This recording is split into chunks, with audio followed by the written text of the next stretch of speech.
우리 앞뒤좌우로 한번 인사하실까요? 부활의 주님을 소망합시다.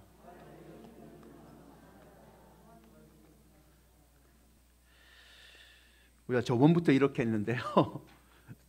어쩔 수 없이 이렇게 했는데 예전처럼 하는 게 더 좋은 것 같아요.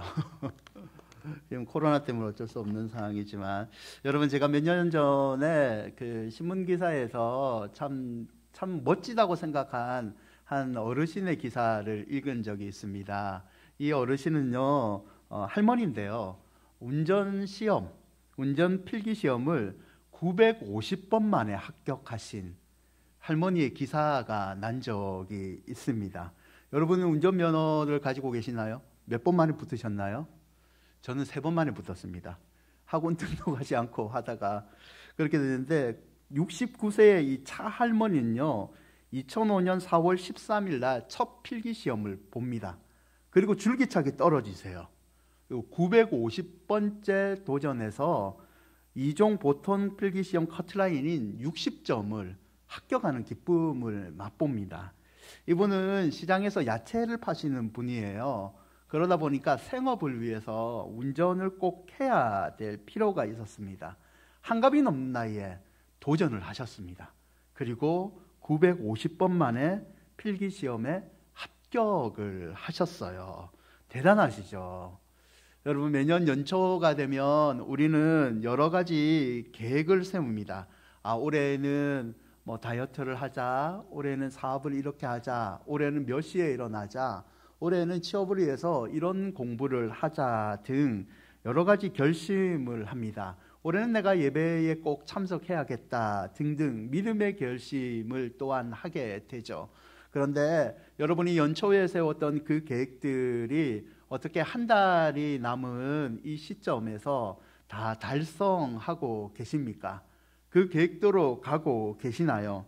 아니면 흐지부지 작심삼일로 끝나고 역시 나는 안 된다, 나는 그냥 안 되는갑다라고 포기하고 있지는 않습니까? 여러분, 실패라는 것을 정의를 할 때는 일이 잘못되거나 뜻한 대로 되지 않거나 그릇된 것을 말한다고 합니다. 계속 실패하면 무기력증이 생기죠. 자포자기를 하게 되죠. 그리고 모든 것을 그냥 내려놓고 믿음 또한 포기하는 경우가 있습니다. 여러분은 어떤가요? 분명한 것은 하나님을 믿는 성도에게는요, 실패하는 인생은 없습니다. 아멘. 99번 실패해도 하나님을 믿는 성도에게는 구원을 믿은 그 한 가지만으로 성공한 인생인 줄 믿습니다. 오늘 우리는 코로나 때문에 간단하게 주의 성찬 예식을 같이 함께 참여를 했습니다. 여러분, 성찬 예식을 한다는 의미는 우리가 나중에 주님과 함께 부활하여 천국의 만찬에 함께 참여한다는 것을 의미하기도 합니다. 여러분이 구원받은 자입니다. 아멘. 그렇기 때문에 그 한 가지만 해도 우리의 인생은 하나님 앞에서 복된 인생인 줄 믿습니다. 그러므로 성도에게는요, 실패라는 게 없습니다. 성도는 하나님 안에서 구원을 누렸기 때문에 실패도 없고, 혹여나 실패를 나 스스로 느낀다 할지라도 그 자리에서 믿음으로 일어날 수 있는 게 성도입니다. 여러분, 하나님이 모세를 통하여 수많은 실패를 한 이스라엘 12지파에게 축복의 말씀을 주세요. 신명기 33장 29절 말씀인데요, 우리 함께 한번 읽어볼까요? 이스라엘이여, 너는 행복한 사람이로다. 여호와의 구원을 너같이 얻은 백성이 누구냐? 그는 너를 돕는 방패시오, 내 영광의 칼이시로다. 내 대적이 내게 복종하리니 내가 그들의 높은 곳을 밟으리로다. 여러분, 이스라엘은요, 수없이 실패한 사람들입니다. 그럼에도 불구하고 오늘 신명기 33장 29절에 하나님은 이스라엘을 뭐라고 부르십니까? 행복한 사람, 행복한 사람이다 라고 콕 집어서 말씀하고 계시죠. 똑같이 하나님은 올해 많은 실패를 했을지라도 우리를 향해서 말씀하시기를 너 실패한 인생이다, 너 왜 그렇게 사니? 라고 말씀하지 아니하시고 너는 행복한 사람이다 라고 말씀하고 계십니다. 왜 그럴까요? 33장 29절을 다시 보시면 첫째는 하나님께서 우리를 구원해 주셨기 때문에 우리는 행복한 사람이 될 수 있습니다. 둘째는 하나님이 우리의 돕는 방패가 되시기 때문에 우리는 어떠한 실패에도 돕는 하나님 때문에 행복해질 수 있는 거죠. 셋째는 하나님께서 영광의 칼이 되심으로 말미암아 우리 앞에 있는 여러 어려움과 대적들을 대신 물리쳐 주시기 때문에 우리가 행복한 사람이 될 수 있습니다. 사랑하는 여러분, 앞뒤좌우로 한번 우리 힘차게 서로 축복하시죠. 하나님이 당신을 행복한 사람으로 만들어 주십니다. 아멘. 우리는 하나님 때문에, 하나님 그분 때문에 행복한 인생을 살게 되는 거죠. 그러므로 성도에게는요, 실패라는 것은 가정으로 오는 그런 단계이지 절대 포기하고 낙심을 주는 그런 무거운 짐은 아니라는 겁니다. 오늘 말씀을 통해서 혹여나 우리 마음 가운데 있는 실패라는 그런 마음이 있다면 다 사라지기를, 실패에서 다 탈출하시기를 주의 이름으로 축원드립니다. 오늘 우리가 읽은 신명기 32장은요 여러분 모세의 유언이 담겨있는 노래입니다. 모세는 자신이 죽은 후에도 하나님에게 자기 후대의 후손들이 하나님께 드릴 노래를 가르쳐 주었습니다. 그리고 후대에 예루살렘 성전에서 예배드릴 때 이 노래는 불려지고 합니다. 여러분, 이 노래의 1차적인 목적은 실패 예방입니다. 모세가 이 노래를 가리킨 이유는 하나님께 반역하여 가나안 땅에 들어가지 못한 출애굽 1세대 그들의 실패를 너희들은 반복하지 말라는 실패를 예방하기 위한 노래를 가르쳐 줬던 겁니다. 신명기 32장 47절을 보면 이는 너희에게 헛된 일이 아니라 너희의 생명이니 이 일로 말미암아 너희가 요단을 건너가 차지할 그 땅에서 너희의 날이 장구하리라. 너희가 이 노래처럼 이렇게 나쁜 것을 기억하고 다시는 그런 짓을 하지 아니하면 약속의 땅에 가서는 너희 날이 장구하리라. 너희 인생은 성공할 수 있다. 그 비결을 모세는 노래로 가르쳐 주고 있는 겁니다. 여러분, 모세의 이 노래는요 모세가 임의로 한 노래가 아닙니다. 그는 하나님의 지시에 의해서 이 노래를 백성들에게 가르치는데요, 신명기 31장 19절을 보면 그러므로 이제 너희는 이 노래를 써서 이스라엘 자손에게 가르쳐 그들의 입으로 부르게 하여 이 노래로 나를 위하여 이스라엘 자손들에게 증거가 되게 하라. 하나님의 명령으로 모세는 백성들에게 가르쳐 주었죠. 또한 모세의 이 노래는 하나님을 믿는 모든 믿는 자들에게 해당되는 노래이므로 하나님은 저와 여러분에게도 실패라는 것을 겪지 않기를 원하신다는 겁니다. 그럼 이 노래에 담겨있는 실패를 겪지 않는 예방법은 무엇일까요? 그 첫째는 기억하라입니다. 오늘의 말씀은 시, 노래라고 말씀드렸어요. 산문이 아니기 때문에 노래의 구조답게 운율이 있습니다. 그래서 32장의 구조를 잠깐 살펴보면요, 32장의 중심에는 20절에서 33절에 하나님의 진노를 표현하는 것이 중심의 자리를 잡고 있습니다. 이 20절과 33절을 양쪽으로 감싸고 있는 부분이 있는데요, 15절에서 19절, 34절에서 38절이 이 중심을 감싸고 있는데 양쪽의 내용은 이스라엘의 배반을 말하고 있습니다. 이스라엘의 배반하여 하나님의 진노를 받았다. 이 구조를 32장은 가지고 있습니다. 또한 선민에게 하나님의 크신 사랑을 베푼 걸 7절과 14절에서 이스라엘 심판을 위해 사용된 열강의 심판을 39절과 42절에서 대조하여 말씀하는 구조를 가지고 있습니다. 이런 대비 구조를 사용하여 말하고 싶은 게 뭐냐면 너희들은 조상들처럼 실패하지 말라. 조상들처럼 행하면 너희들이 하나님 앞에서 진노를 받게 되고 심판에 사용되는 열강 때문에 너희들 나라가 망하게 된다는 거죠. 한마디로 성공하고 싶으면 조상의 실패 기억해라, 하나님의 은혜 기억해라는 구조를 가지고 있습니다. 다시는 과거의 실패를 기억하여 다시는 그 실패의 자리로 가지 말라는 것을 교훈하고 있죠. 그래서 신명기 32장 7절은 이렇게 얘기합니다.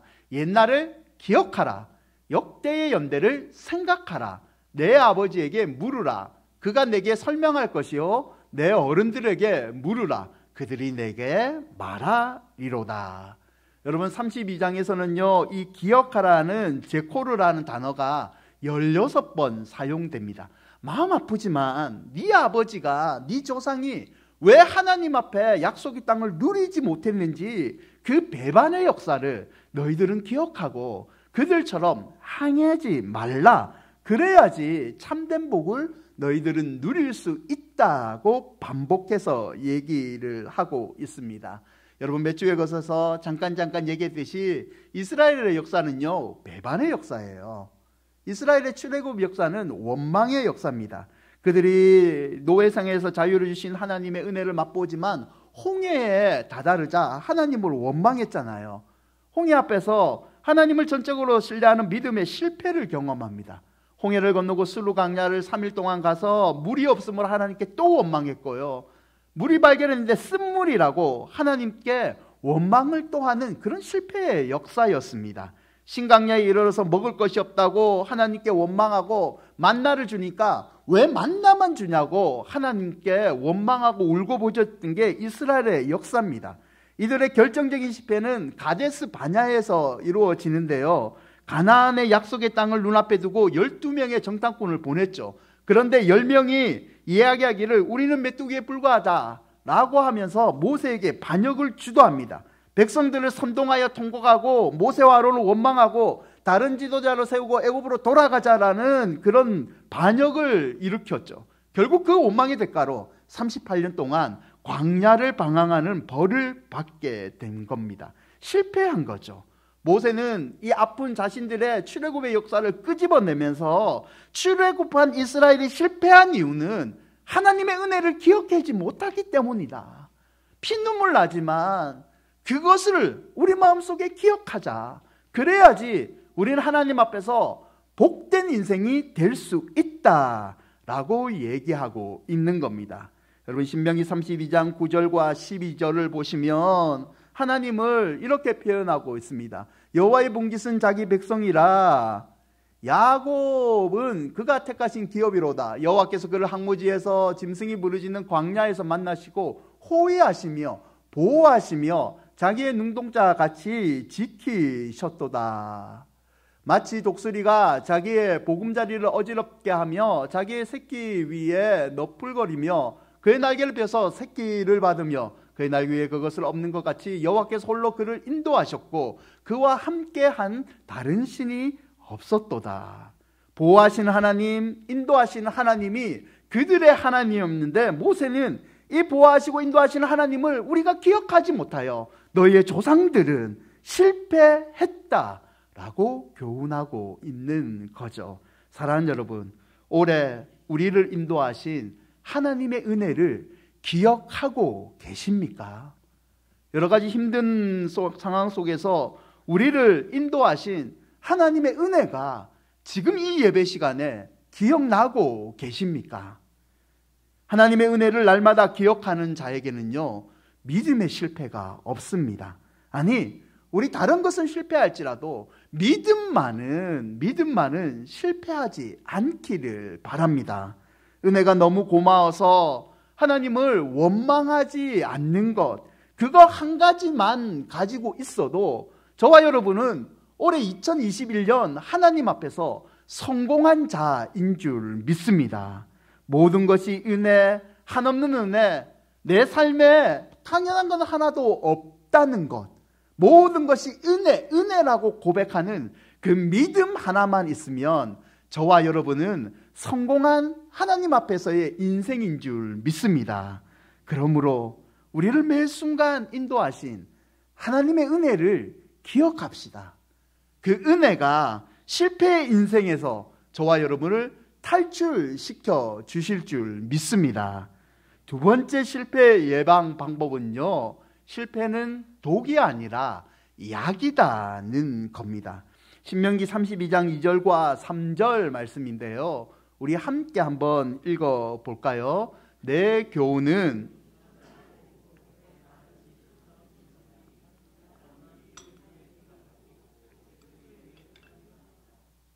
여러분, 이 말씀을 보세요. 여러분, 하나님의 말씀이 때로는 우리의 비처럼 내리고 이슬처럼 맺힐 때가 있습니다. 하나님의 말씀은 처음부터 우리에게 선명하게 내리지 않습니다. 때로는 우리는 희미하게 보이는 그 하나님의 말씀을 잘 붙잡고 갈 때도 있지만, 희미하게 보이는 하나님의 말씀이 보이지 않아서 믿음에 실패할 때가 있습니다. 그러나 그런 실패조차도 내가 믿음으로 다시 하나님 앞에 결단하고 서기로 기도를 하면 그 희미하게 보이는 것이 어느 순간 나에게 축복의 단비로 다가온다는 거죠. 사랑하는 여러분, 실패는 걸음이 되어야 됩니다. 성도에게 실패는 독이 아니라 약이라는 것을 잊지 마시기를 바랍니다. 그가 나를 단련하신 후에 내가 정금같이 노는 거지, 내가 처음부터 하나님 앞에서 정금이 되는 인생은 아무도 없습니다. 사람은 1만 번 넘어진 후에 걸음마를 배운다고 합니다. 하늘에 연을 날리고 싶으면 바람을 꼭 타야 된다고 얘기를 합니다. 곡식이 여물기 위해서는 이 곡식은요, 햇빛을 꼭 강력하게 쬐야지 곡식이 여물 수 있대요. 내가 서핑이라는 것을 즐기고 싶으면 파도를 절대 무서워해서는 안 됩니다. 동일하게 내가 하나님의 축복을 받고 싶으면 이 축복을 받는 가정 가운데 내가 겪어야 되는 인생의 위기를 포기해서는 안 된다는 거죠. 에이, 그냥 될 대로 되라. 뭐 인생 뭐 별거 있나, 그냥 될 대로 되라. 그렇게 살아가면 성도는 안 된다는 거죠. 여러분, 우리 알잖아요. 한 번 실패했다고 계속 실패하는 것 아닙니다. 여러분, 고등학교 때 성적이 나쁘다고 해서 인생 실패하는 것 아니잖아요. 저는 고등학교 때 3등 했습니다. 뒤에서 3등.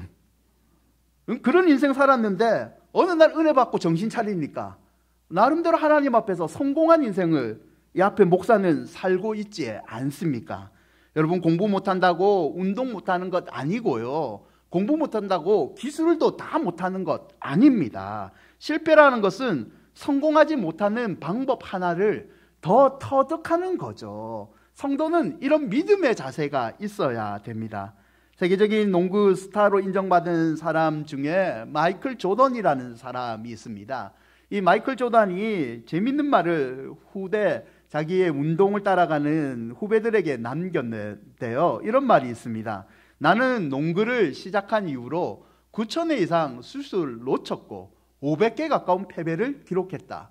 승패를 결정하는 수술 놓친 것도 26번이나 된다. 나는 인생에서 수없이 실패를 거듭했다. 그것이 내가 성공한 이유이다. 여러분, 실패는 독이 아니라 약입니다. 성도에게 실패는 하나님이 우리의 믿음을 단련시키기 위한 훈련의 도구라는 것을 잊지 마시기를 바랍니다. 언젠가 설교에서 얘기했듯이 여러분, 야생 독수리는요 보통 20년을 삽니다. 동물에서 사육되는 독수리는요 관리를 잘하면 50년 살 수 있대요. 이 중에서 야생 검독수리가 있는데요, 이 검독수리는 70년까지 살 수 있다고 합니다. 비결이 뭔지 압니까? 일반적으로 독수리가 30년을 살면 한계를 느낍니다. 나이가 든 거죠. 힘이 빠져서 사냥을 못한대요. 사냥의 한계에 직면하니까 이 지혜로운 독수리가요 선택을 한답니다. 살기 위해서 자기 자신을 죽이는 것을 선택을 합니다. 아무것도 먹지 않고요 둥지에 들어갑니다. 그리고 둥지에서 스스로 이 뿌리, 독수리의 자기의 뿌리를 깨버립니다. 부숴버립니다. 두껍고 무뎌진 뿌리를 확실히 부숴버린대요. 그러면 이 부서진 부리에서 새 부리가 나잖아요. 이 새 부리를 가지고 겨울 외투처럼 두꺼워진 깃털을 하나씩 아프지만 뽑아낸대요. 자기 피를 쏟으면서 깃털을 다 뽑아내고 묻어진 발톱이 있잖아요. 이 발톱도 새로 난 부리로 다 뽑아낸답니다. 고통스럽죠. 진짜 죽는 거와 똑같잖아요.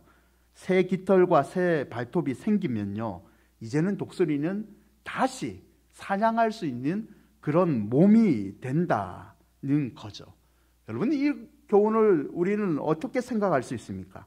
고난을 통해서 제2의 인생을 시작할 수 있다는 겁니다.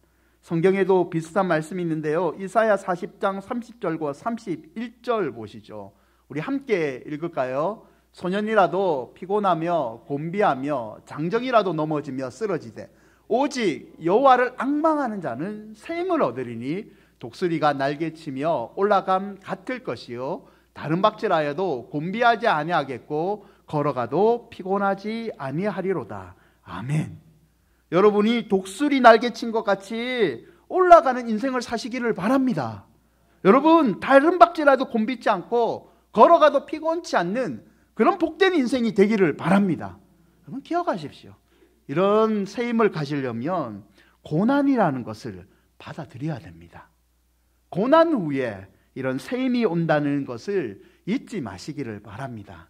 그래도 너무 슬퍼하지 말 것은 우리 하나님께서 여호와를 앙망한 자에게 새 힘을 주신다는 이 위로의 말씀이 늘 우리에게 있다는 것, 그것을 꼭 마음속에 새기는 여러분이 되시기를 바랍니다. 그러므로 성도는요, 실패를 독이 아닌 약으로 받아들이는 사람입니다. 우리 큰은혜 교회 모든 식구들이 독수리 날개치며 올라가는 새 힘을 부어주시는 하나님께 집중하여 다시 한번 멋진 인생을 사시기를 주의 이름으로 축원드립니다. 말씀을 맺고자 합니다. 생물학자의 최재천 교수님이란 분이 계세요. 이분이 어느 신문과 인터뷰를 하면서 기자가 이렇게 물어봅니다. 자식을 어떻게 키워야 하나요? 이분이요, 최 교수님이 생물학자답은 답변을 내려주시는데요. 새, 날아다니는 새와 침팬지를 예로 듭니다. 새는 어미새가 여기저기 후루루 날아다니는 걸 보고 새끼들이 그대로 따라한대요. 그래서 여기서 포인트는 보여준다, 따라한다. 부모는 보여주는 사람, 자녀는 따라하는 사람이라고 말을 합니다. 침팬지를 예를 들면서는 이렇게 얘기합니다. 새처럼 어미가 견과류를 돌로 쳐서 먹는 거를 새끼에게 잘 보여줍니다. 여기서는 새하고 똑같은 거죠. 근데 그 다음부터 차이가 있어요. 새끼 침팬지가 처음부터 보고 하면 잘 되지 않잖아요. 계속 실패를 한답니다. 근데 그때 어미는 새끼가 제대로 하지 못한다고 절대 짜증을 내지 않는데요. 그리고 대신 견과류를 깨주지도 않는답니다. 그냥 무한한 인내심으로 새끼가 성공할 때까지 그 옆에 묵묵하게 있어 준다는 거죠. 여러분, 인생 살면서요, 실패를 즐기는 사람은 아무도 없습니다. 그러나 이 실패를 독이 아닌 약으로 삼으면 반드시 믿음이 성장합니다. 적절한 비유가 아닐지 몰라도 침팬지 새끼가 실패를 할 때마다 옆에 묵묵히 있었던 엄마처럼, 부모처럼 하나님이 우리 옆에 계셔서 도전하는 우리를 응원해 주고 계십니다. 그러므로 두려워하지 마시고 여러분이 하나님 앞에 소원하는 그 기도 제목을 향해서 믿음으로 달려가시기를 바랍니다. 지금까지 우리를 인도하신 하나님께서 또 한 번의 은혜를 준비하고 계십니다. 그 하나님을 향해서 믿음으로 달려가시는 저와 여러분이 되시기를 바랍니다. 시편 30편 11절 우리 함께 읽을까요? 주께서 나의 슬픔이 변하여 내게 춤이 되게 하시며 나의 벨옷을 벗기고 기쁨으로 띠띠우셨나이다. 아멘. 여러분의 슬픔이 기쁨으로 바뀌기를 축원드립니다. 여러분을 둘러싸고 있는 고통의 벨옷이 벗겨지기를 축원드립니다. 하나님의 은혜를 기억하십시오. 실패를 독이 아닌 약으로 받아들이십시오. 이 믿음만 갖고 있으면 우리는 하나님 앞에서 성공한 인생이 될 줄 믿습니다. 아무쪼록 다음 한 주간도 이 믿음으로 하나님 앞에서 많은 복을 누리시기를 주의 이름으로 축원드립니다.